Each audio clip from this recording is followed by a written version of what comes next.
Bəli, Bu tərəfə düşdü. bəli, bəli. İşıq yandı.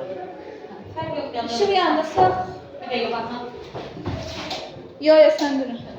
Hə, deməli uşaqlar, bugünkü dərsimiz aktiv metallardır. Artıq metallara keçdik. Aktiv metallar. Biz deməli element kimyasında, yəni çürütlü element kimyasında bildiyiniz qrup öyrəndik. Qrupun şarlı sumada yerləşən elementləri. Birinci halogenləri öyrəndik, FCN barajını. Sonra 6-cı qrup elementini, baxın geçə bağla. Oksigen, körlü burada öyrəndik, sulfat turşusundan danışdıq. 5-ci qrupda azot və fosfor haqqında danışdıq. Azot və fosfor, 4-cü qrupda karbon, silisium, silikat sənayesi artıq keçmişdir. İlk 3 qrup metal deyildi bizdə, düzdürmü? Metallar belə təyin edir. Birinci, ikinci, üçüncü qrup metal idi, hidrogen və bordan başqa, bir də D elementləri metallardır. Biz də aktiv metalları öyrənəcəyik. Bunları öyrəndikdən sonra pasiv metallar, sözsüz ki, hamısını yox, metallar 96 tane metal var idi, düzdürmü? 118 elementin 96'sı metal idi, 22'si də qeyri-metal idi. Hamısını öyrənməcək, daha çox sənaye əhəmiyyətinə malik olan metallardan danışacaq. Şuralar demək olar ki, bu metallar haqqında, aktiv metallar haqqında bütün reaksiyaların demək olar ki, əksər reaksiyaları görmüşük. Bir dəfə də bugün elə ki, xülasə keçəcəm sizə. Yəni, hər elementdə, məsələn, halogenlər keçəndə onların reaksiyalarını gördük, tutalım ki, eyni zamanda onların təbii birləşmələri içərisində bu elementlər də var idi. Sonra kükürddə, sulfat turşusunda, hidrogende, oksigende, azotda hamısında danışmışıq. Aktiv metalların reaksiyaları yazmışam, düzdürmü? Maksimum biraz yəni əlavələr eləyəcək və çox rahat dərs olacaq. Burada da öyrənəcəksiniz. Zaten burada öyrən testlərini də burada yazırıq. Deməli, ilk öncə birinci qrup elementləri haqqında danışıram. Birinci qrup elementləri hansılar uşaqlar? Linak, RBC-sı və fransiyum idi, düzdürmü? Lityum, natrium, kalium, rubidium, sezyum, fransiyum neçənci qrup elementlərdir? Birinci qrup elementlərdir. Uşaqlar, birinci qrup elementlərində hidrogen var burada. Hidrogen metal deyildi. Hidrogenin yeri həm 1, həm 7-ci qrupdur. Bunun səbəbi demişdik ki, hidrogen metalların yanında özünü qeyri-metal kimi aparır. Qeyri-metalların yanında da metal kimi aparır deyə həm 1-də, həm də 7-də görürük bunu. O üçün birinci əsas yanqrup, yəni əsas yanqrup elementlərindən danışıram. Linak RBC-sı. Uşaqlar, birinci qrupun elektron konfigurasiyası neçə olur? NS1, yəni 2S1, 3S1, 4S1, 5S1, əslində üstü neçə eləsən 1. Üstü bizə qrupu göstərdi, düzdürmü? S-in bir xanası var. Bunları keçmişdə biraz sürətlə danışacağım. Yaxşı mı? Neçə dənə tək elektron oldu birinci qrupun? Bir dənə tək elektron oldu. Uşaqlar, bunlar metaldılar. Hər hamısı linak RBC-sı, hamısı nədir? Metaldır. Ən qüvvətli metalın hansıdır burada? Yəni, ümumiyyətlə dövr cədvəldə ən qüvvətli metal buradadır, ən qüvvətli qeyri-metal o başdadır. Hə? Metallar ağırdan aşağıdakı, qeyri-metallar ən yuxarıdakidir. Zaten yuxarıdan aşağı demişdik ki, nə artırdı uşaqlar? Metallarda. Bunu metallarda ən çox görürük. Ram neyini? Artır, radius, reduks edici, aktivlik metalı. İndi birinci qrupda biraz istisna var. Onları xüsusən vurulacaq, bunu təkrar olaraq dedik. Uşaqlar, deməli, aktivdirsə, sizcə təbiətdə sərbəst halda mı tapılar, yoxsa birləşmələr halında mı tapılar? Birləşmə şəklində tapılar, düzdürmü? Aktivsə hər şeylə reaksiya, oksigenlə girir. Uşaqlar, bunlar o qədər aktivdirlər ki, kərəsində saxlayırlar aktiv metalları uşaqlar. Yəni, havaya belə çıxarsa, havadakı oksigenlə, su buxarıyla, yəni suya dəysə, çox güclü partlayış nazırlar. Fransiyum bakışı, yəni, partlayışla, çox güclü sıçramalarla reaksiyaya girəcəklər. Üçündən satmışıq, içərisində o yağ necə, yağın üstü su tüqəli necə sıçrayır, bax, onu demək istəyirəm. Uşaqlar, yumuşaq metallar, biz metalları xarakterizə edəsək, ən yumuşaqları elə birinci qrup elementləridir. Normal olaraq ən qüvvətli metal, fransiyum olsa da, ən yumuşaqları birinci qrup elementləridir. Lityumla başqa digərləri hətta deyirik ki, bıçaqla kəsə bilir. Metallar haqqında ümumi bir dənə metallar haqqında danışacağım, sonra buna keçim. İstədim onu PDF-dən atım da sonra dedim deyə da deyəcəm. Sonra metalların içərisində ən ağırı osmiyumdur, ən yüngülü də lityumdur. Ən yüngül lityum olduğunu dedik, ən ağırı osmiyumdur. Ən bəlki xromdur, eyni zamanda xrom korroziyaya qarşı davamlı metaldır. Sonra xrom korroziyaya qarşı davamlı oldu, ən bəlki oldu. Sıxlığına görə dedik, ən ağırı osmiyumdur. Ən gecəriyən və ən tez əriyən metallarımıza baxaq. Kimyaniki anlaşlarında olsa da bunu demişim. Maye hallı o metal hansıydı? Civə idi, düzdürmü? Deməli, daha aşağı temperaturda əriyən, yəni ərimiş olan da belə deyək, civədir. Ən gec əriyən uşaqlar wolframdır ki, onun lampoçkaların içərisində istifadə olunur. Çox gec əriyən metaldır. Deməli, ən yüngül lityum, ən ağırı osmiyum oldu. Ən bərki xrom oldu, ən yumşağı lityum oldu uşaqlar. Yəni qələm metallar yumşaqdır. Ən tez əriyənici və ən gec əriyəni isə wolfram oldu. Lampoçkaların içərisində istifadə etdiyimiz. Sonra qızıl, gümüş, platin bilirik ki, korroziyaya qarşı davamlıdır ki, qiymətli metallar sayılır, düzdürmü? Qiymətli metallarımız adlanır. Dəmir və dəmirin ərintilərinə qara metallurgiya demişdik ki, bunlar qara metallurgiyadır. Polad qılçılığında. Bunlar indi passiv metalların onsuz da danışacaq uşaqlar. Birinci qrup elementidir. Hamısı nə elementidir? S elementidir. Birinci qrupun hamısı nə sayıldı? Metal sayılır uşaqlar və yalnız birləşmələr şəklində tapıldı. Birləşmələrin onsuz da keçən dərslərdir və valentliyin deyək uşaqlar. Birinci qrup həmişə neçə valentli sayılırdı? Bir valentli sayılır. Ümumiyyətlə, metallar birləşmələrdə, ikili birləşmələrdə, binar birləşmələrdə metallar maksimum valentliyi göstərir. Belə düşünək, metal güclüdür maksimum. Yəni, bu nə təşkil? Uşaqla deyir, bu bloku sənlə də götürürüm, düzdürmü? Biz elə deyək ki, özümüzə güclüşdür. Elə deyil, uşaq elə belə qalsın, yüngül bir tərəfə tutsun. Ya da tam bir stol götürürsə, məsələn, bizdən biraz tam ki, cılız adam olsun, ya da nəsə qıymadığımız adam olsun, elə deyək ki, güc ona az düşsün də. Birləşmələri də belə, metallar güclüdür deyə, bütün qollarını qoyur ortaya, qeyri-metallar isə az qolunda qoysa kifayət edir. Metalla qeyri-metal yan-yana olanda birləşmə yaradanda metallar maksimum valentliyi göstərir, qeyri-metallar minimum. Onsuz da bunlar sabit valentlidir. Valentliyi laf o əvvəldən öyrənmişdik ki, binar qırmızıcı bir valentlidir. Birləşmələrdə də bir valent göstərəcəkdir uşaqlar. Oksidaşma dərəcələri isə müsbət bilir. Metallar heç vaxt mənfi oksidaşma dərəcəsi göstərmir, düzdür? Biz qeyri-metallarda belə bir qayda dedik ki, elementlərin maksimum valentliyi, maksimum oksidaşma dərəcəsi yerləşdiyi qrupun nömrəsidir, düzdürmü? Məsələn, 6-cı qrupda maksimum 6 valent, 6 oksidaşma dərəcəsi göstərir. 5-də maksimum 5, düzdür? Minimum bəs necə tapırdı? Maksimumda 8 çıxır. Məsələn, 2-6-cı qrupda maksimumu neçə oldu? Müsbət 6, minimumu neçə olacaq uşaqlar? Mənfi 2. Amma metalların həmişə minimumu 0-dır. Metallar elektron almır, həmişə reduksiya edicidir. Hə, elektron rədd eləyirdi ki, toplar bizə vururdu, düzdürmü? Üstün ona görə bağlayır. Yəni, belə yadınızda saxlayın ki, metallar həmişə reduksiya edicidir, elektron rədd eləyəndirlər. Buna görə bunlara minimum, yəni heç vaxt elektron almırlar deyə mənfi ola bilmirlər. Həmişə müsbət oksidaşma dərəcəsi göstərirlər. Birləşmələrdə də o saat metal tək yönəndə dedik, metal həmişə reduksiya edicidir. Yanındakı avtomatik oksidləşdirici elektron alan sayılırdı. Deməli, birləşmələrdə bir valentli və oksidləşmə dərəcəsi sabitdir, müsbət 1-dir. Minimumu 0-dır, bəs salda 0-dır, yəni minimumu. Məsələn, belə sual düşür 4-cü qruplara ki, tutam ki, maddəni tapır ki, bu ikinci qrup elementidir. Maksimum və minimum oksidləşmə dərəcəsini tap. Hə, maksimumu 2, minimumu 2-dən 8 çıxıb mənfi 6 yazsaq düz deyil də. Bilməliyik ki, bu metaldırsa, metallar hansılar oldu? Birinci, ikinci, üçüncü qrup və D elementləri metallarda, göyrəkli olanlar var, dövrü cədvəldə. Bunların həmişə minimumu 0-dır. Çünki metaldırsa İsmail, o heç vaxt elektron almır. Həmişə elektron verəcək, yaxşı mı? Bu da belə. Təbii birləşmələrə görə aktiv metaldırlar deyə təbiətdə sərbəst halda mövcud qətiyyən ola bilməzlər. Hətta dedik ki, o avtomatik havadakı su buxarı olsun, karbon qaz olsun, nəsə görən kimi nəsə reaksiya girəsidir də. Buna görə onu bunları kerasində saxlar, xüsusən natrium və kalium adı sözüm. Təbii birləşmələrə baxaq uşaqlar. Natrium xlorun adını xlorda keçmişik. Xorək duzu, ya da ki biz buna nə deyirdik? Qalit. Kalium xlorda, eyni zamanda bunu xlor dərsinə keçmişik. Təkrar gedir, görürsünüz. Bunun adı nə oldu? Silvin, keçən dəfə təkrarladıq. Bir də var bunların birləşməsi. Natrium xlor, kalium xlorasa biz nə deyəcəyik uşaqlar? Silvinit deyəcəyik. İçlərində hələ ki bunların adını bilirik birinci qrupda. Uşaqlar, normalda yuxarıdan aşağıya belə dedik. Biz həmişə demişik ki, hə, sıxlıq artır, ərimə qaynama temperaturu bütün qruplarda artır, bütün aşağıya çünki ağırlıq düşür deyə fikirləşirik. Amma bunlarda bir dənə istisna var. Xüsusən də qəbula gələn metallarda bu formada fərqlidir deyə yəni sual düşür. Burada uşaqlar yuxarıdan aşağıya ərimə temperaturu azalacaq, yaxşı mı?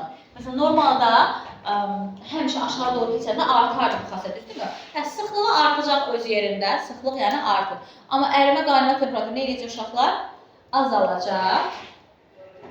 Eyni zamanda bərkliyi də azalır, yaxşı mı? Çünki nə deyirəm? Lityumdan başqaları deyirəm, hamısı bayaq nə dedik? Bıçaqla kəsilir. Normalda yuxarıdan aşağı bizə bunu gətirib çıxardırdı ki, hamısına yəni belədir. Hə, yuxarıdan aşağı geçsə daha sıx olar, daha bərk olar, daha ağır olar, belə bir şey. Amma birinci qrup istisnadır. Lityumdan başqa digərləri deyirəm, bıçaqla kəsilir, yəni bərklik də azaldı. Ərimə temperaturda nə etməyə başlayır? Azalmağa başlayır. Amma bu birisi qruplarda normal bildiyimiz kimidir uşaqlar. İndi bunların bəzi fərqli xassələri var, buna uyğun indi deyəcək. Düzdür, keçən dəfə də test yazanda müəyyən qədər dedim, bu dəfə də yəni təkrar üstündən keçəcək. Deməli, nə öyrəndim? Birinci qrup elementlərin hansılardır? Demək qırmızısı. Bilirəm, bilirik. Neçə valentli olur? 1 valentli. Oksidaşın dərsi neçədir? Müsbətdir. Təbii birləşmələrdə xlor dərsini öyrənmişəm. Natrium xlor evdə yediyimiz koryak düzüyü da qalit. Kalium xlor, silvin. Sonra bunların birləşməsi nə oldu? Silvinit oldu, hə? Qalit, silvinit. İkisi birləşməsi silvinit oldu uşaqlar. Alınmasına gələn uşaqlar, elektroliz dərsində demişdik ki, aktiv metalları yalnızca elektrolizlə alır. Metallar ümumiyyətlə birləşmələr şəklində tapılır əsasən. Ümumiyyətlə qeyri-metallar belədir. Bunun üstəki birini götür, nəsə olanda durmayacaq belə. Hə, başla. Hə, tamam. Deməli, dedik ki, uşaqlar, aktiv metalları nəylə aldı? Elektrolizlə. Eynisini də kalsium üçün yazmayacağım, yaxşımı? Digər aktiv metallarda elektrolizlə, ərintilərin elektrolizlə. Halogenlərdə də bunu demişdik, halogenləri və aktiv metalları duzların ərintisinin elektrolizindən çox rahat şəkildə almaq olur. Burada da təkrar məhdunun elektrolizinə yazdık ki, buradan yəni aktiv metal almaq olmadı. Yalnız nə götürdük? Ərintinin elektrolizi götürdük. Hə, ərintilərin elektrolizindən aktiv metalları alınır. Bunların məsələn ikinci qrup elementdə yazında bir də deməyəcəm, yaxşımı? O kimi elektrolizlə aldı uşaqlar. Keçək artıq kimyəvi xassələrə. Sonra kimyəvi xassələrə gələndə ən önəmli, o deyir, yəni qulağa sırğa olunacaq cümlələr bunlardır, yaxşımı? Xüsusən oksigenlə reaksiyalar var. Deməli, kimyəvi xassələrinə gələk. Kimyəvi xassələr. Birinci, bəsit maddələrlə reaksiyaları yazıram. Bəsit qeyri-metallarla reaksiyaları yazacağım. Bizim dərsimiz necədir? Birinci, ümumi məlumat veririk. Təbii birləşmələrindən danışırıq. Alırıq, sonra kimyəvi xassələrə keçirik. Düzdürmü? Kimyəvi xassələrdə onların nə ilə reaksiya edir, bilmədik. Aktiv metal demək olar ki, hər şeylə reaksiya girir. Bəsit maddələrdən reaksiyasına baxaq, xüsusən oksigenlə reaksiyaları çox önəmlidir. Şuralar, biz demişdik ki, oksigenlə reaksiya etməyən elementlər hansılar idi? Qızıl, gümüş, platin, halogenlər, qızılı bölücü, oksigenlə reaksiya girmir. Digər elementlər oksigenlə reaksiya girib oksid yaradır. Bir dənə birinci qrup istisna. Birinci qrup ümumiyyətlə istisnadır da belə. İlk başlayan qrupdur birinci qrup, qələt metallar adlanır. Bunlar bildirikli də xüsusən bir müddətdə yenilərini təkrarlamadır. Şöyle birinci qrup elementləri bir dənə yazaq, linakı bir dənə yazacağım. Bunların oksigenlə reaksiyaları fərqlidir. Normalda oksigenlə reaksiya girən maddələr oksid verəsidir uşaqlar. Sadəcə bunlar istisnadır. Linakı bir dənə yadda saxlayın, lityum problem deyil, lityum oksid verəcək. Lityum 2O. Oksidlər bir-birinə oksigenlə bağlanır. Həm metallar oksidlərdə bunu keçmişdik və eyni zamanda oksigenin oksidləşmə dərəcəsi oksidlərdə mənfi 2-dir. Çünki sabit metallın ancaq yəni öz bildiyi oksidləşmə dərəcəsini göstərir. Natrium peroksid verir. Natrium 2O2 bizim kesinliklə sınavımızda bunlardan var idi, hə? Natrium bu oksid verdi, lityum oksid. Natrium nə verdi? Peroksid. Peroksidlərdə oksigenin oksidləşmə dərəcəsi yadımıza salaq. Mənfidir. Laf buna əzbər bilməsən də natrium bilirəm, müsbət 1 vurdum 2-yə, müsbət 2. Buna neçə düşdü? Mənfi 2. Peroksidlərə baxın, o natrium. Oksid olmalı üçün oksigen birbaşa başqa elementlə bağ qurmalıydı. Özü ilə bağ qurursa heç vaxt oksid ola bilməz. Kalium isə superoksid verir uşaqlar. Kalium O2 yaradır. Bu nədir? Kalium superoksid.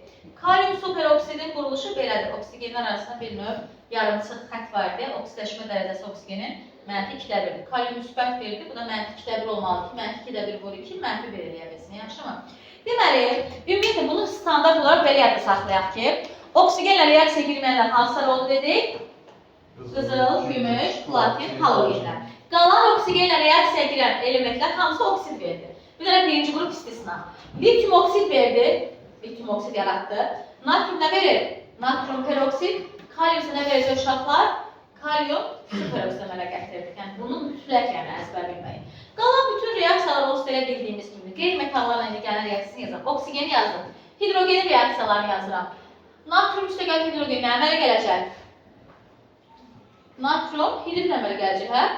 Natrium 1 valentidir, hidrogen 1 valentidir. Hidrogen normalda müsbət bir oksidləşmə dərəcəsi göstərir, amma metalların və silisiumun borun yanında mənfidir. Çünki natrium onsuz da həmçinin neçə göstərməlidir? Müsbət 1 göstərdi, yəni standart heç vaxt dəyişilməzdir. Birinci qrupun oksidləşmə dərəcəsi. Sonra eynisi kalsium üçün də keçərli. Normalda kalsium oksid yaradacaq, problem deyil, onu da buna uyğunlaşdırıb keçirəm. Sadəcə, yox, burada da məsələn kalsiumda hidrogenlə reaksiyaya girsə, kalsium nə yaradacaq? Hidrin. Sadəcə kalsium 2 valentlidir, kalsium aşıq yaradır. Danışıqların heç biri yeni bir məlumat deyil. Məsələn, kalsium oksigenlə reaksiyaya girir.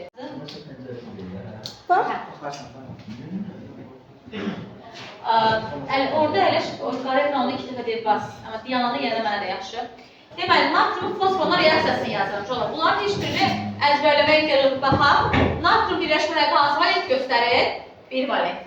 Fosfor qeyri-metaldır, hə? Metalın yanında hansı valent göstərməlidir? Bilmir. Fosfor neçə valent idi? 3, 5. Deməli, burada hansı valentliyi göstərəcək? 3 valentli minimumun. Bura olacaq natrium 3, P. Deməli, 5-ci qrupla reaksiyasını yazdım, 4-cü qrup qaldı. Məsələn, natrium yazıram, eynisi kalsium üçün də keçərli. Eyni cürə yəni alacaq. Heç birini əzbərləməyə ehtiyac yoxdur, baxın nə qədər reaksiya yazmışam. Natrium isə karbon gəlirəm. Natrium veririk, maksimum valent göstərəcək. Karbonun minimum valenti nədir? 4. Natrium 4 isə natrium karbid yəni, litium nitrit, natrium fosfit, natrium karbid ya da eynisi silisium üçün də keçərli. Məsələn, kalium üstə gəl, silisium.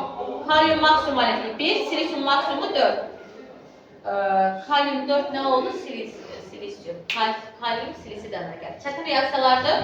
Metalların öz maksimum valentini bildim. Digərində hansı valentini yəni yazıram? Minimum valentini yazıb formullarını düzəltmiş oluram. Uşaqlar, yəni bildiklərimi xülasə gətirirəm də belə də bildiklərimizi. Deməli, burada nə demək istəyirəm? Aktiv metalların hidridi, aktiv metalların oksidi və aktiv metalların özü. İndi bəsit maddələrini yazdım, mürəkkəb maddələrdə buradan keçid edəcəm. Birinci keçid edeyim, sonra ondan uyğunlaşdırım. Ya da buradan gələcəm. Deməli, belə baxaq da, aktiv metalların hidridi, biz bunu çox işlətmişik ki, çox da qəbul. Ümumiyyətlə, ikili birləşmədir və aktiv metal varsa orada mütləq suyla reaksiya girəsidir. Yəni, suyla reaksiya girəcək. Suyu da HOH kimi düşünək. İndi sizcə bu reaksiya getdi, hə. Natrium gəlir burada nəyə götürər? Bunda cəzbə verir. Natrium gəldi nəyə götürəcək? OH. Buradan alınacaq natrium OH plus nə? Hidrogen. Hidrogen həm də alınma reaksiyadır. İndi kalsium H2-yə baxaq. Suyla reaksiya girmiş, suyla OH-ı götürəcək kalsium. Kalsium OH2 plus nə? Hidrogen. Şöyle aktiv metalların oksidi isə suyla reaksiya girəndə sadəcə hidroksid yaradır. Hidrogen yaradır. Amma sonuç olaraq həmişə qələvi var. Biz bunların qələvilərin alınmasında da demişdik. Məsələn, natrium 3P. Fosidə baxıram. Üstünə su gəlirəm, HOH. Natrium gəlir nəyə götürəcək? OH-ı götürdü mü? Alınacaq burada istifadə natrium OH. P də H-ı götürdü. Fosfini dolayı yoldan aldıq mı? Normalda fosfor hidrogenlə reaksiya girmirdi. Burada nə alındı? pH3. Eynisi bunun üçün də eləyə bilərəm. Suyla reaksiya girir. Litium OH-ı götürəcək. Alınacaq litium OH. N də H-ı götürəcək. Nə olacaq? NH. Çətindir bu reaksiyalar. Bunları bir dəfə demişik, düzdürmü? Təkrar demişik. Bəs aktiv metalın özü mürəkkəb maddələrlə reaksiya yazıram. Bəs metal da metalla reaksiya girmir də, bilirik inşallah. Metalla metal sadəcə ərini təmələ gətirir. Normalda qeyri-metal həm metalla, həm qeyri-metalla reaksiya girir, amma metalla reaksiya girmir. İsmail, sən gəl birinci partada otur ya da orada otur. Mürəkkəb maddələrlə reaksiyalarda aktiv metalların ən önəmli reaksiyası su ilə reaksiyası və qəbullara götürməyə yəni reaksiyalar uşaqlar. Yəni o dərəcədə ki, yəni artıq bunu reaksiyadan sayılırlar. Aktiv metallarda su ilə reaksiyaya girdi. İndi suyu biz reaksiyalarda həmişə nə olaraq görürük? HOH olaraq görürük. Natrium yenə gəlir nəyə götürəcək? OH-ı. Plus burada nə çıxacaq uşaqlar? Hidrogen qazı çıxacaq. İndi dediklərimizi bir dənə ümumiləşdirsək, aktiv metallı binar birləşmələrdə, mən birinci qrup yazdım, digərdə Casır boyucunda eynisi keçərlidir. İkili birləşmələr suyla reaksiya girdi mi? Metal gəldi nəyə götürdü? OH-ı götürdü, qalanlar da qıraqda qalanlar birləşdi. Və xüsusən bu, birinci qrupa dəfələrlə qəbul açır. Aktiv metalın özü, aktiv metalın hidridi və aktiv metalın oksidi suyla reaksiya girib. Qələvi yaratdı, metalların OH-ını yaratdı, düzdürmü? Amma aktiv metalın hidridi və özü əlavə hidrogen qazı verir. Oksid fikir verir, yalnız OH verir. Oksiddə yalnız hidroksid yaranır, başqa şey yoxdur. Oksid yəni kifayətdə belə deyək. Amma aktiv metalın özü və hidridi, yəni təkcizən özü və yanında hidrogen olanı əlavə hidrogen qazdan eləmiş oldu, əmələ gətirmiş oldu uşaqlar. Şunlar, aktiv metallar bəs deyə bilər sual müəllimə, bunlar axı biz ümumiyyətlə öyrənmişik ki, natriumun, kaliumun, NH4-ün, NO3-ün hər şeyi suda həll olub, düzdürmü? Bütün maddələr. Bəs məsələn, mən natriumdan kaliumu necə təyin edeyim? Suya tökürəm, o birisi həll olur, bu da həll olur. Xüsusi bir qaz yaratmır. İndi reaksiya şiddətinə görə nəsə fərqləndirmək olur, amma yəni o da nə dərəcədə yəni ola bilər, yəni tam nə qədər uyğun düzgün cavab verə bilərik. Uşaqlar, bunları nə edirlər? Natriumun kaliumu yandırırlar birləşmələrin özləri, alovu fərqli rənglərə boyuyur. Natrium alodu sarı rəngə boyuyur, kalium isə bənövşəyi rəngə boyuyur. Yenə dayandı. Natrium alodu sarı rəngə boyadı uşaqlar, kalium bənövşəyi rəngə boyuyur. Kalium alodun kərpici qırmızı var ha, yəni tünd qırmızı rəngdə, hamı bildirirlər. O rəngə boyayacaq, yəni bu aktiv metallar bu formada təyin etmiş olacaq uşaqlar. Sonra gələk, deməli, natrium hidridin reaksiyasının ən məşhur reaksiya. Şola, bir də dedik ki, natrium birbaşa oksigenlə nə verdi? Oksid vermədi, hə? Peroksid verdi, amma bunun oksidləri də var axı. Dolayı yolla alırıq uşaqlar oksidlərini, yəni necə dolayı yolla alırıq? Özlərinin üzərinə öz metalların gələndə, natrium 2O2 qlans sırğı oldu ha, linak oksid vermədi, lityum oksid verdi ha, natrium peroksid, kalium nə verir? Superoksid. Bunların ise üzerine peroksid ve superoksid, bak oksid değil, düzdürmü? Birbaşa oksid yaratmır. Üzerine öz metalları gələndə, mesela natrium peroksid üstüne natrium gələndə. Buradan tekrar yazıram. Natrium peroksid üzerine natrium gələndə ya da kalium superoksid üstüne kalium gələndə özlerinin oksidi verir. Natrium 2O ve kalium 2O'nu vermiş oldu. Uşaqlar, natrium peroksid ve kalium superoksid çok önemli maddelerdir. Niye önemli maddelerdir? Keçən dəfə quizimizə düşmüşdü, izah etmişdim. Bir dəfə də yenə deyirəm, burada da deyəcəm uşaqlar. Bunların nəyi önəmlidir? Sualtı qayıqlarda, gəmilərdə oksigenin bərpa reaksiyası. Yəni natrium peroksid qoyur, natrium biraz su ilə, daha doğrusu oksigenlə reaksiya edir. Oksigen peroksid və superoksid alındı, düzdürmü? Sualtı qayıqlarda niyə oksigenin bərpası deyilir? Orada nə var ki, məsələn, bitki mi, günəş mi var ki, fotosintez eləsən oksigen qazını versin, düzdürmü? İndi hə, nə qədər işıq yaratsan, yəni nə qədər oksigen ixrac edə bilər ki, oradan bitki, düzdür? Yəni çox az bir şeydə. Onlar nə edirlər? Sualtı qayıqlarda, gəmilərdə bundan istifadə edirlər. Natrium peroksid, kalium superoksid yəni götürürlər. Yəni belə ağza çıxanda qoyurlar. Ya da ki, eləyirlər ki, xüsusi bir onun cihazından bilmir, amma yəni ağza açıq qaldı böyütməli. Çünki oksigenlə reaksiya girmir, havadakı karbon qazına reaksiya girir ki, karbon qazı bolluğu olar, hə?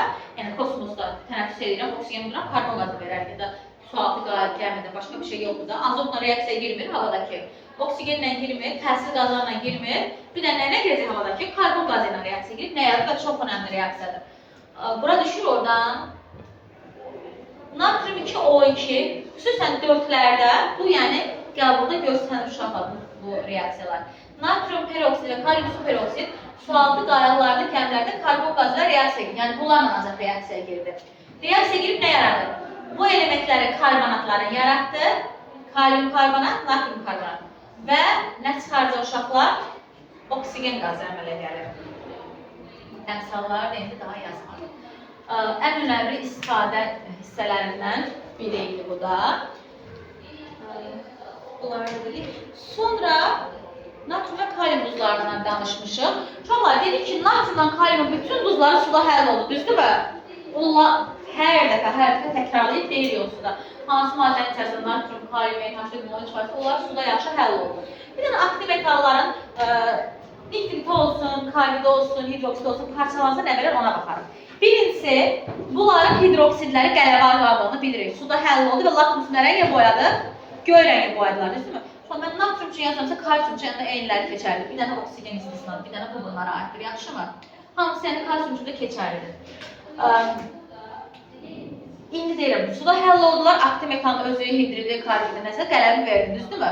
Qələblər ümumiyyətlə lakmusu göy rəngə boyadı uşaqlar. Lakmus kağıdı video paylaşmışdır, baxdınız uşaqlar. Benim şəkərəm səni gördünüz, orada qələblər, qələbi mühit olanı göy rəngə tuşunu qızartdı. Qələblər ümumiyyətlə nə eləməz? Parçalanmaz. Karbonatlarına baxaq. Natrium karbonat və kalium karbonat demişdi ki, neylədirdi? Parçalanmaz, amma digər karbonatlar parçalanmaz. Məsələn, kalsium karbonat parçalanma nə verirdi Zahidə? Kalsium oksid və karbon qazı. Gələk bunların nitratlarına. Nitratların parçalanması onsuz da sınavlar işləyirikdə, düzdürmü? Hamısında demək olar ki, azotdan sual var, yəni görmüşük. Nitratları necə parçalanır uşaqlar? Aktiv metalların nitratları parçalananda metalın nitriti və oksigen qazını verir uşaqlar. Bir dənə lityum özünü orta kimi parçalanır. Hə, nitratlarda belə demişdik. Aktiv metalların nitratı parçalanır, metal nitrit və oksigeni. Orta oydu. Oksil NO2, O2, pasiv metal NO2, O2. Yadınıza düşdü, hamısında oksigen var idi. Orta ilə pasivdə NO2 qazla yaranırdı əlavə olaraq. Birincidən lityum, sonradan da kuprum orta kimi parçalanırdı. Lityum bir dənə oksid verir. Məsələn, lityum nitrat parçalanırsa, oksid, NO2, O2. Sadece bu lityum için geçerlidir. Karbonatlar dedim. Sonra uşaqlar bütün yəni əsaslar, natriumun əsasları, bunları əsaslar dərsində o qədər enə, boluna, uzunla hər tərəfli izah etmişik. Kalsium haqqında danışdım. Kalsiumun da reaksiyaları elə bunun payı indiyə qədər gördüyümüz şeylərdir. Bir dənə kalsium birləşmələrini təkrarlayayım. Zaten biz küçükdə, digər dərslərdə yəni demişik, kalsium birləşmələri hansılardır? Xüsusən qəbul üçün. Kalsium sulfat vur 2H2O. Biz buna nə dedik uşaqlar? Təbii gips dedik. Susuz forması olacaq, susuz gips. Bir də bunun tam tərsi. Kalsium SO4'dən 2 dənə 1 mol səbəbi, bundan 2, bundan 1 deyil əvvəl gipsdə. Burada tam tərsi. Kalsium SO4'dən 2 dənə, bu H2O. Bu da alebastırdır. Bundan 4'lərin spesial sualı üçün. Bir də ki, məsələn, gips götürdü, bir heykəltaraş heykəl məsələn məlumatı hazırlayıb. O kişi burada yanan maddə hansı olacaq? Yavaş-yavaş elə bir suyu itirəcək içindən. Alebastır əmələ gəlmiş olacaq. Yəni şu olar, bir lövhə nəsə yazacaq, bunların hamısını bilirik, elə deyilmi? Nəsə yeni bir şey nə dedik sadəcə? Natriumun sarı rəngi boyadı, alov. Kalium dedik ki, fərqüşəyi. İndi bir dəfə xülasə gedirəm. Birinci və ikinci qrup haqqında xüsusən danışıram. Aktiv metaldılar mı? Linak rıbıtışı aktiv bir də casır var, hə aktiv olan. İkinci qrup berilium, magnezium, kalsium, stronsium, bariumdur, amma BMG demirdik. Sadəcə kalsium, stronsium, barium aktiv metaldır, düzdür? Sonra birinci grup NS1 olar, ikinci grup NS2 olar. Bir və ikinci gruplar S elementlərdir. Metaldılar deyək, onların minimum oksidaşma dərəcəsi neçə oldu? 0. Maksimumda özlərinin yerləşdiyi qrupun nömrəsi. Birləşmələrdə metallar həmişə maksimum valentliyi göstərir. Maksimum valentliyi, maksimum oksidaşma dərəcəsi göstərir. Qeyri-metallarsa minimum valentliyi və minimum oksidaşma dərəcəsi göstərir metalların yanına. Təbii birləşmələrə gələndə natrium klor qalit, kalium klor silvin, natrium klor, kalium klor silvinit oldu. Kalsium SO4'ün 2H2O təbii gips, kalsium SO4'ün özü olsa susuz gips, kalsium SO4'dən 2 dənə bu H2O isə oldu alebastır. Aktiv metalları ərintilərin elektrolizindən alır. Eyni zamanda halogenləri də ərintilərin elektrolizindən alır. Metalla qeyri-metalı heç araladıq, olduq elektroliz. Biz belə rahatlanabilirik, böyük bir proses gedir.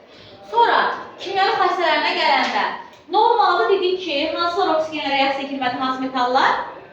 Qızıl, gümüş, platin, halogenlər oksigenlə reaksiya girmədi. Digərləri oksigenlə reaksiya girib oksid verir uşaqlar. Sadəcə birinci qrup elementləri oksid vermir. Yəni birinci qrupda lityum bir dənə verir. Lityum oksid versə də natrium nə verdi? Peroksid, kalium isə superoksid. Məsələn, oksidləri dolayı ona alır. Necə məsələn, pH-lı dolayı ona aldı, P ilə H reaksiya girmirdi. Burada da oksidi dolayı ona alır. Dolayı ona necə alacaq? Reaksiyasını yazdım, aha. Peroksid və kalium superoksidlərin öz metallarına gələrək natrium oksid, kalium oksidi almış olur. Əmsallarını yazmamış olduğunu bilirsiniz. Sonra hidrogenlə hidrit yaradar. Kalsium məsələn problem verir, oksidini verəcək uşaqlar. Lityum, azotdan adi şərətdə reaksiya lityum, ümumiyyətlə aktiv metallar hər şeylə demək olaraq reaksiya gedir. Özdə çoxsu da adi şərətdə reaksiya girəsidir. Fosforla fosfid yaratır, karbonla karbid yaratır və sualtı qaynaqlarda gəmilərinin karbon qazına reaksiyası natrium karbon, kalium karbon oksigen verir. Aktiv metalın özü, hidridi, oksidi, suyla reaksiya gəlir, metalın OH verdi mi? Özü və hidridi əlavə olaraq hidrogen qazı yaratır. Buradan elə bir hidrogenin də həmçinin alınmasında istifadə etdik. Sonra qələmlər parçalanmadı, amma digər əsaslar parçalanmadı, yadınıza saldım. Karbonatlardan natrium karbon, kalium karbon parçalanmadı, amma digər karbonatlar metan oksidi və karbon qazı. Aktiv metalların nitratları parçalanır, natrium rıbıtışı casır maya aiddir, lityum istisna. Metanın nitriti bir də nə verir uşaqlar bizə? Oksigen verir. İndi danışdıqlar, səsə elində bağ, çəkin, heç görməmiş, belə söhbət nədir? Olmaz, düzdür? İndi bir dənə, bu artıq indi deyəcəm ki, təzə olacaq. Pauza verək. Aha, okey. Pauzadaydı, yeniden başladı. Yeniden başladım. Nasıl böyle birleştirirsiniz? Birləşdirmək vaxt aslında bunu belə eləmiş, belə atıram elə necə baxmıram annem oldu, nə danışdı, nə elədi. Hə, deməli gəldiniz. Bu bayaq danışdıqlarımız belə təzə bir şey yox idi. Hamısı yəni bildiklərinizi təkrarlamış oldu. İndi bir də suyun coğluğunun aradan qaldırılması yerinə almaq oldu. Çəkir hə? Evet, çəkir. Coğluğun aradan qaldırılması, birbaşa coğluq yazılmış. Onlar coğluq deyə ümumiyyətlə ağlınıza nə gəlir? Coğluq keçinə sonra. Çok bir şey, sonra. Çok da yani. Saf çok taşı değil, belki. Ya şu çok su yumuşak su desem. Yumuşaq su. Cod su, yumuşaq su. Çok yayın onun içindeki maddelerden. Yaxşı, isti su, soyuq su hansı olar? İsti su cod olar. Soyuq su. Soyuq su cod olar. Yəni cod var, soyuqdur. İsti su isə yəni daha yumuşaq su alır uşaqlar. Uşaqlar, ümumiyyətlə codluq yəni nədir, nə işə yarayır? Buna baxaq uşaqlar. Məsələn, codluğu belə düşünün. Hansı qayıyır o? Biri var isti suda yox, biri var soyuq suda. Hansını da qəşəng yuyurlar uşaqlara? İsti suda. Səbəb onun codluğunun az olmasıdır. Məsələn, biz bunu ən çox bu paltarlar reklamlarda falan görmüşük. Kalzonen, bu belə maşının istisi falan göstərirlər ha. Ki, hə, xüsusən nəyə görə deyirəm? Mən dediyim kalzonun reklamları olur, kalzonun reklam elədir. İsti su, paltaryan istisi var, belə bir dəmirdir. Əldə sürür, paltaryan ustaları. Bu rəngində tabi, üstü də ağ rəngli ətlərlə falan örtülmüş olur da. Səbəb cod suya görədir uşaqlar.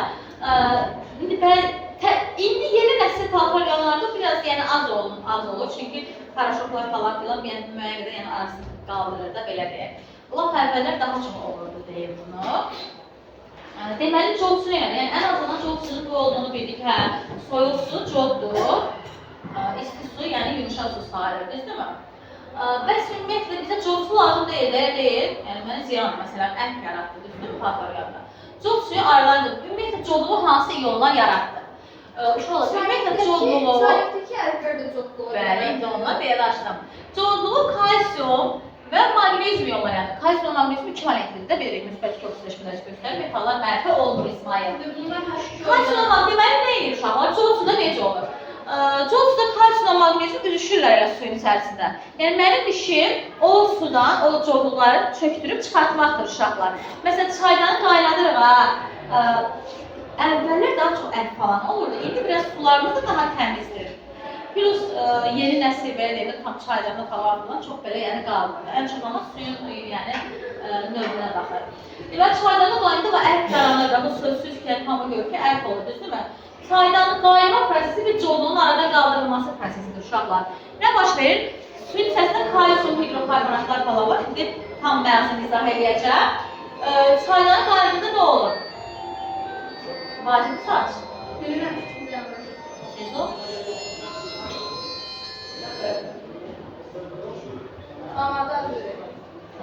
Kalsium və maqnezium iyonları var, nə bilirlər? Çökürlər, düzdürmü? Çaydana çökürlər. Yəni su içərisində onu çıxartmış olur. Suyun artıq nə oldu? Yumuşaq su olmuş oldu. Deməli olar, codluq dedik ki, codluq artıq nə olduğunu bilirik. Bunun ümumiyyətlə millimol bölünsün litrdən ölçülür uşaqlar codluq. Yəni qatılıq mol bölü litrdir, bu da millimol bölünsün litrdən. Codluğu yaradan iyonlar hansılardır? Kalsium və maqnezium. Ümumiyyətlə iki cür codluq var. Biri var müvəqqəti codluq. Müvəqqəti codluq uşaqlar. Biri də hansı codluq olacaq? Ümumiyyətlə codluqdan bizi, yoxsa Suyun codluğundan danışırıq. Suyun codluğu, suyun codluğunun aradan qaldırılmasından danışırıq. Deməli, codluğu kalsium və maqnezium iyonları yaratdı. Müvəqqətini kalsiumla maqneziumun hidrokarbonatı yaradır uşaqlar. Daimini isə kalsiumla maqneziumun sulfatları və xloridləri yaradır. Yəni, kalsium sulfat, kalsium xlorid suyun içində üzüşür. Maqnezium sulfat, maqnezium xlorid daimi codluğu yaratdı. Kalsium hidrokarbonat və maqnezium hidrokarbonat da müvəqqəti codluğu yaratdı. Deməli, codluq iki cür oldu. Kalsium maqnezium iyonları codluğu yaratdı. Və codluğu aradan qaldırmalıydı uşaqlar. İki cür codluğu var, daimi və müvəqqəti. Daimi codluğu hidrokarbonatlar yaradır. Müvəqqəti codluğu hidrokarbonat yaradır. Bunu belə düşünün. Çaydanda bizim sularımızda sulfat falan elə olmazsa düzdürmü? Ya da elə xat ola bilər müəyyən qədər iyi olmasın. Yəni siz elə düşünün. Yəni karbonlu bir şey olar, həm müvəqqətidir də. Yəni ki, çaydanla bir şeyi aradan qaldıracaqsa, müvəqqəti codluqlar aradan qaldırılır. Yəni suyu qaynadanda aradan qalsa daha yumuşaq, yəni daha asan variantlar olmalıdır. Çəkir. Hə, deməli dedik ki, codluq iki cür oldu. Birinci deyək, codluğu maqnezium və kalsium iyonları yaratdı. Kalsium və maqnezium hidrokarbonatları müvəqqəti codluq yaratdı. Sulfatları və xloridləri daimi codluq yaratdı uşaqlar. Bəs bu codluqları necə aradan qaldırarıq? Bizə sərf eləmir, düzdür? Bizə lazım ki, suyumuz yumuşaq olsun. Yəni codluğu çöktürüb çıxartmalıyıq bir yolundan. Qızdıranda çöktürüb çıxardıq mı? Qəlavə əlavə edərik. Məsələn, kalsium hidrokarbonatın üzərinə Gəl əlavə edirəm. Məsələn, kalsium hidroksid əlavə edirəm. Buradan alınır kalsium karbonat və su.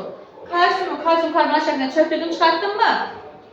Və ümumi corluğun aradan qaldırılmasına istifadə olunan soda üsulu uşaqlar. Natrium karbonatdan istifadə edirlər. Natrium karbonat həm müvəqqəti corluğu, həm də daimi corluğu aradan qaldırır. Yəni hər iki sual görəcəksiniz. Ümumi corluğu aradan nə qaldırır? Natrium karbonat, yəni soda. Həm daimini, həm də müvəqqətin aradan qaldırır. Məsələn, necə olacaq? Natrium karbonatın üstünə kalsium hidrokarbonat gəlsə, nə belə gələcək? Kalsium karbonat çöküntüsü, duzla duz reaksiya girməsi çöküntü verməlidir. Plus başları yeri dəyişəndə görürsünüz də uşaqlarda bunlar çox önemli. Natrium hidrokarbonat, yəni fikir verin, kalsium iyonlarını, çöküntü verən iyonların hamısını çöktürüb çıxardıq mı? Müvəqqəti corluq yaradan iyonları çöktürüb çıxartma. Eynisi maqnezium üçün də yazsaq, eynisi olacaq. Burada soda üsulu. Məsələn, kalsium SO4-ün üstə soda gəldi. Kalsium karbonat şəklində çöktü çıxdı. Plus natrium 2 SO4. Burada isə ikinci üsul fosfat üsuludur uşaqlar. O fosfat gələrək. Bəli, daimi cüy tutardı, corluq da bitdi. Məsələn, kalsium klor 2 plus natrium 3 PO4. Burada fosfat kimi natriumun kaliumə də NH4-lü duzlar götürərəm ki, həll olan bir duz götürməliyəm axı.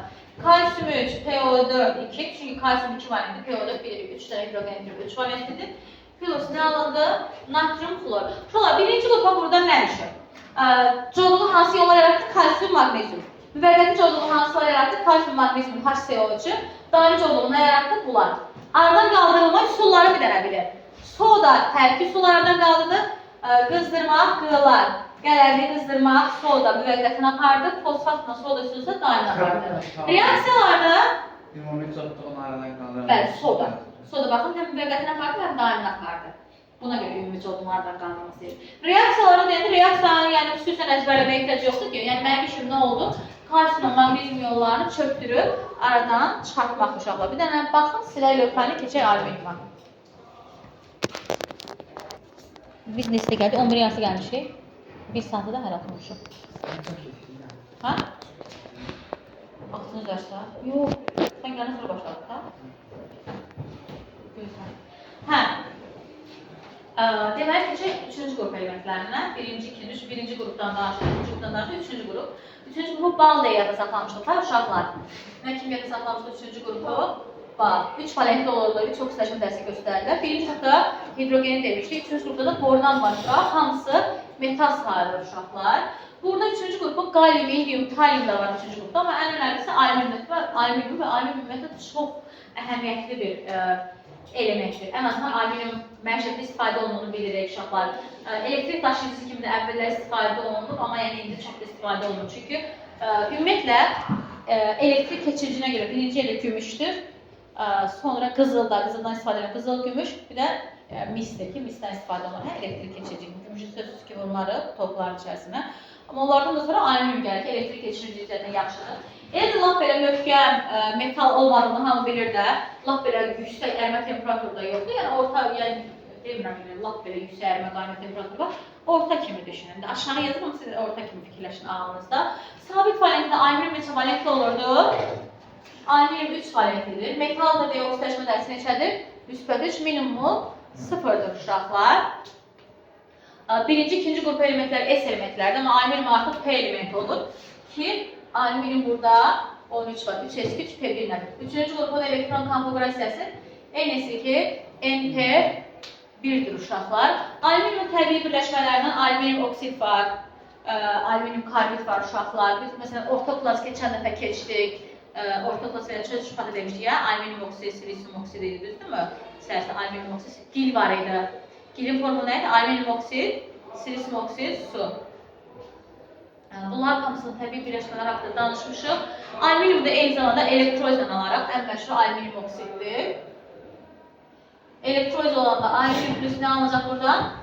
Oksigen alınacaq. Aktiv metal kimi düşünür. Alüminium əslində aktiv metal deyil ha. Sadəcə alüminiumu nə edirlər uşaqlar? Alüminiumun üzərini civəni dozlarına sürtürlər, amalqama yaranır. Bu amalqama artıq alüminium gününü aktivləşdirir və aktiv metallar kimi suyuna reaksiya girir. Məsələn, suyuna reaksiya girəndə alüminium OH3 plus hidrogen əmələ gətirilmiş olur. Elektrozun aldığı kimya xassələrinə gələndə bilirik ki, alüminium hidrogenlə nə eləməz? Besipan ümumiyyətlə hidrogenlə reaksiyaya girmirdi. Ortada bas. Zəhkəri nə oldu? Yani yaklaş.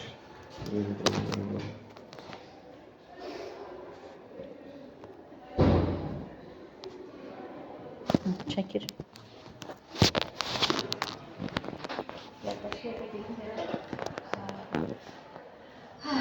Alüminyum hidrogenlə reaksiya girməli, digər elementlərlə reaksiyaya girir. Məsələn, alüminyum oksigenlə reaksiya girib nə yaradır? Alüminyum oksigen yaradığını hava bilir. Məsələn, alüminyum karbonla reaksiya girib karbit yazacaq. Hə, alüminyum neçə valentlidir? 3. Karbon neçə valentlidir? 4 valentli. Onda alüminyum 4, C3. Yəni metalla bunların qeyri-metalların reaksiyası çox rahatdır. Alüminyum maksimum valentliyi göstərəcək, digəri minimum valentli. Baxın, yəni yazdıqlarımızın eyni. Sadəcə ki, orada valentli olaraq 3 valentli göstərir. Alüminyum sonra xüsusi bir halı var uşaqlar. Alüminyum qələmlərdən hansı qazı çıxardırdı? Hidrogen. Məsələn, natrium OH, kalium OH-dan aluminium və silisium valentliyinin yarısı qədər hidrogen çıxardırdı. Alüminyum 3 valentli isə neçə mol hidrogen çıxardırdı uşaqlar? 1,5 mol hidrogen çıxartmış olurdu.